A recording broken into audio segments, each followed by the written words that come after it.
Hey guys, welcome back to Heroes of the Storm. Today I want to do something a little bit different. I want to go over who I think are the winners and losers of this patch. The patch that will come out. This is the patch that will bring out Lieutenant Morales and will later will bring out Artanis as well. It's quite a big patch. A lot of balance changes are happening. And what I really want to go over is what heroes are the winners and the losers of this patch.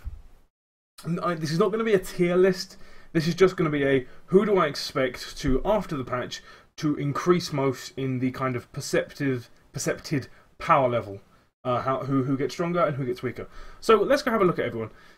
The first heroes I want to mention, and I do want to mention these, are the Butcher and Zeratul. Now, Butcher's not too much. I really like this change. I think this change actually makes Savage Charge a lot more viable, because one of the problems that Savage Charge had was it kind of made onslaughting a low target not worth it, and if you're not onslaughting a low target, it's kind of difficult to do anything. So I really like that it's a maximum percentage now, and you're really going to be able to get some big hits off, particularly on the tanks if they try and unengage, if they try and disengage. You can charge at them, kill them off just using the onslaught, and then you can really go crazy because you'll be in the back line if they're running away. So I really like that, and I like this as well. The amount of times I've been caught by a Lamb of Slaughter and I've just had to run out of the zone to try and figure it out, and then you find out and oh, you're dead. Zeratul, I really want to bring this up. The Zeratul's getting nerfed quite substantially, I think. So what a lot of people are underestimating is this. Wormhole is when you blink, a timer appears which counts down similar to Eldrune's Might, and when that timer is up, you can reactivate Blink to blink back to where you blinked from originally.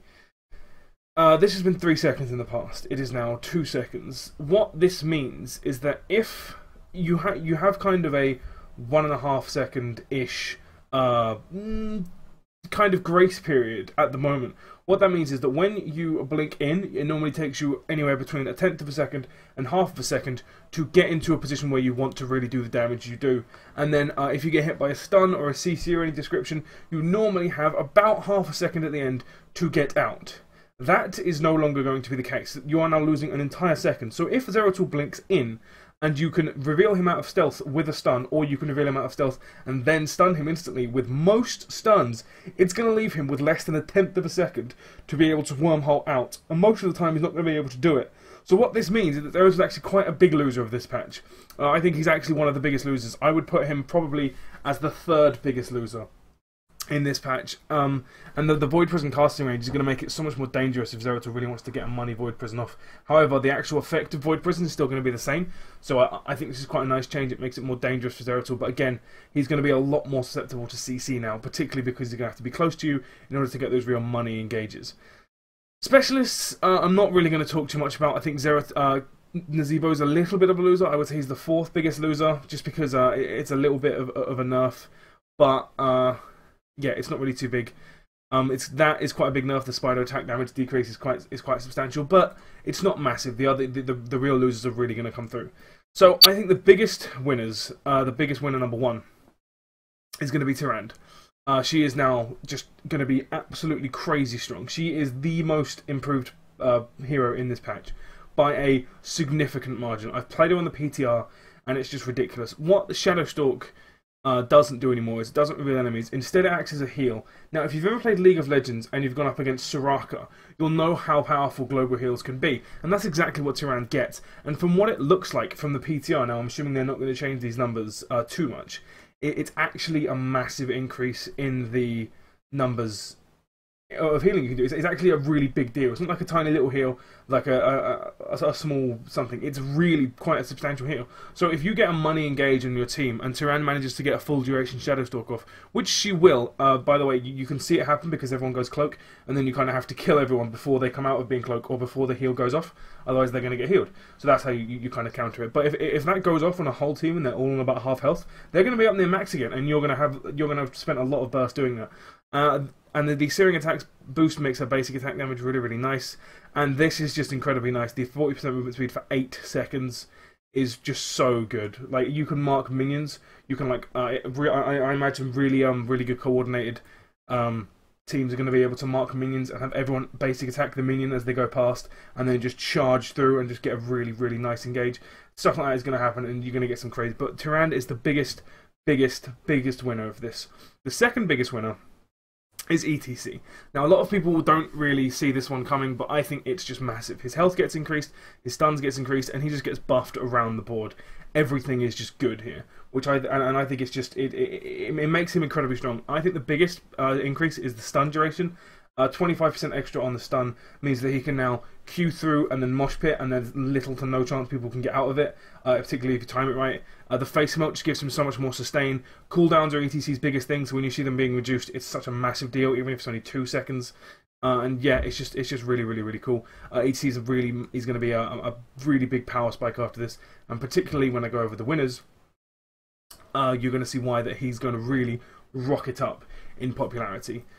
The third biggest winner, I'm going to have to go back up to the supports, and it's Tassadar.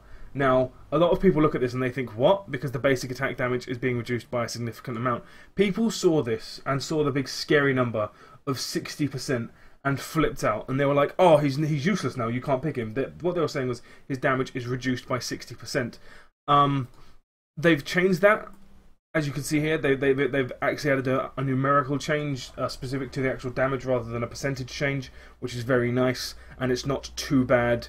But basically, if you just look at the shield amount is just now incredibly strong. It makes it incentive for Tassadar not to shield himself, which is very nice. And yeah, just all this kind of stuff comes up, and it just makes Tassadar a really strong support. I imagine that if you combine Tassadar with an actual healer, like someone like Uther or Rhaegar or something, the shield plus, I think Uther works really well with him now because the shield is going to be up so often. You can shield so many people, and then if people really start getting hurt, Uther can come through. But the point is now the shield is such a big deal, he becomes a much more powerful support. So I think he's going to really have a massive power spike in terms of the meta popularity after this. And the fourth biggest winner, it kind of gets a little bit weird at this point. Now, a lot of people have been saying that Rexxar is quite good. The changes on him are good, and they are good, but I wouldn't call him the fourth biggest winner. I'm going to go with Stitches for the fourth biggest winner, in all honesty. A lot of people don't like this, don't like the changes they've had to him, but if you take him as an anti-mage tank, he's just so good.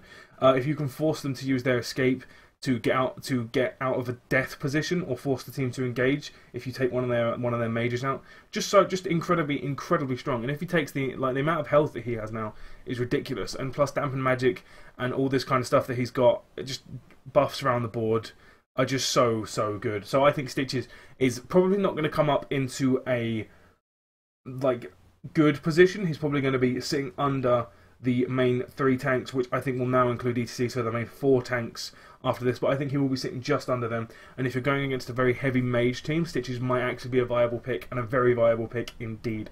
And the fifth winner, I'm going to have to go back to Rexxar. So what they've done with Rexxar is they've added in a Misha Fixate ability, and what that means is that Misha can now you can give an order specifically to Misha, which is just such a massive quality of life improvement that a lot of people really underestimated. And while it doesn't improve his numbers at all, it just makes him easier to use. And as Rexxar and the Misha kind of coordination, making Misha easier to use is a massive buff. It's kind of a pseudo buff because it's not very clear how this works.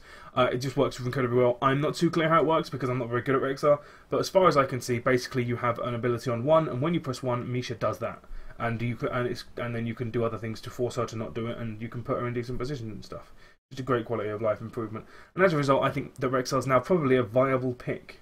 A very viable pick at that. So I think this is a really big step in the right direction for Rexxar. So to go over those again, I think the biggest winner is going to be Tyrande. I think the second biggest winner is going to be ETC. I think the third biggest winner is... who did I say was the third biggest winner? Is Tassadar. The fourth biggest winner is Stitches. And the fifth biggest winner is Rexxar. Now to go over the losers. Now, I'm gonna do this in reverse order. I'm gonna go 5-1. So I think the first loser, I mentioned this earlier, is probably Nazeebo. He's just, the numbers suck. It sucks to be nerfed, and that's basically straight what's happened. Nazeebo's spider build, which is just when you take all the spiders build and all this kind of stuff, was really strong, and it got to the late game where you could throw spiders from miles away and then they would just do so much damage. It was incredibly difficult to deal with.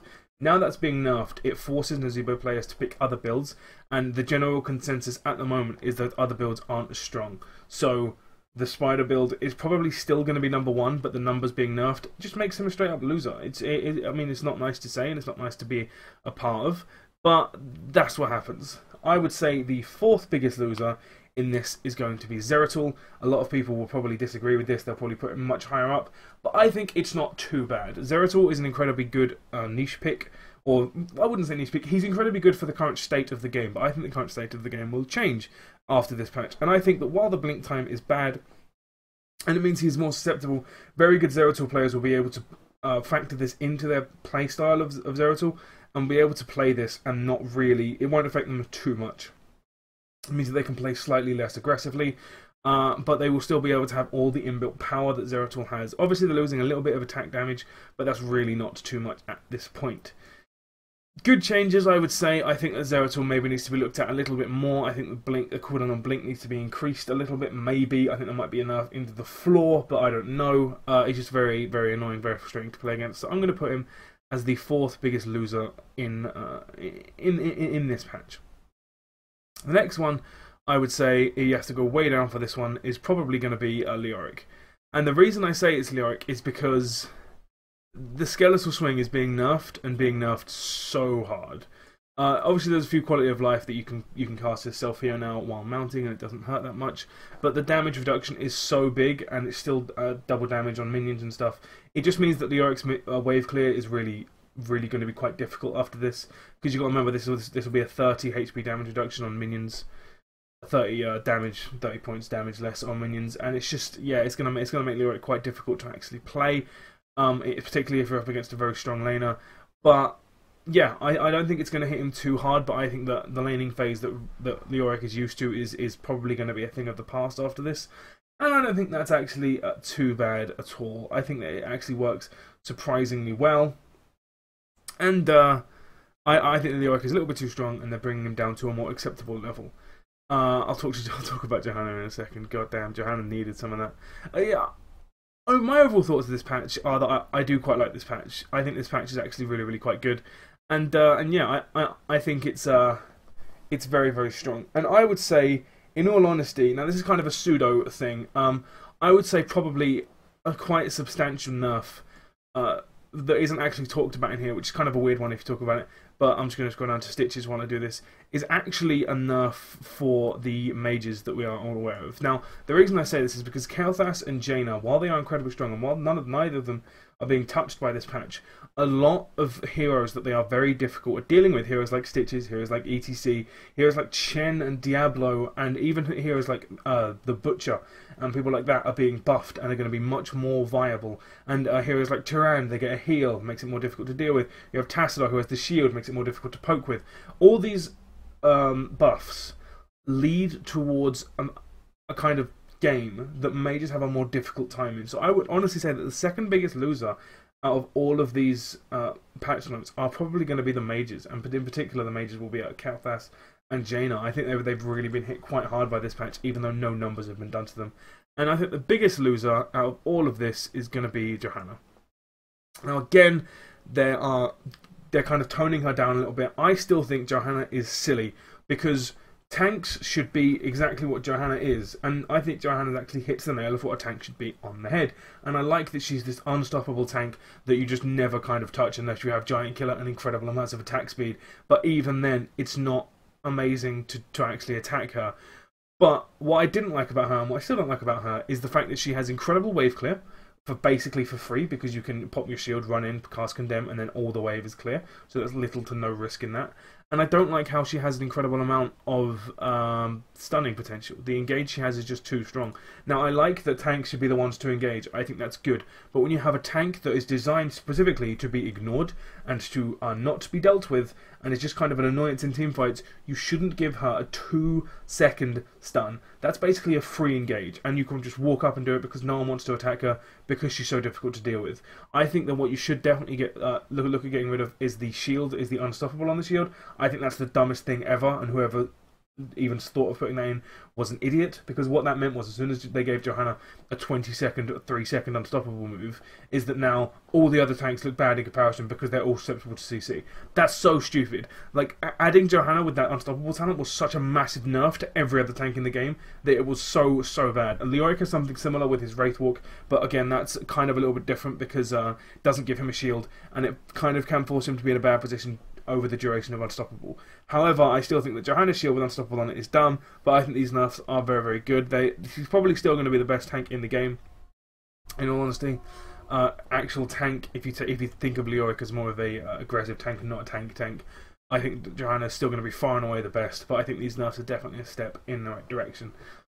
So, I think the patch is good, in all honesty. I think it's a very good patch. I really like the look of Lieutenant Morales, and I really like the look of Artanis. I think some bug fixes are happening, which is quite nice. The battleground changes, which I have talked about. If you look at my one of my other videos on this patch, you'll see that there are a lot of these changes which you can read now. Obviously, the patch notes are still up if you want to go and read them, and there are a few changes which are there, and there's a few new bundles which everyone can buy. So I think it's a very good patch. I think this is incredible, very good. It means that anyone who takes abilities which are either stacking or come off and come on, things like focused attack often, which is a lot more easier to keep track of, a lot more easier to use. But yeah, I think it's a very good patch. I do think there are very significant winners and losers, and I do think that this patch is going to go down very well. Anyway, thank you very much for watching. I have been Mr. G. I'm really looking forward to this patch. I hope you are too, and I will see you next time.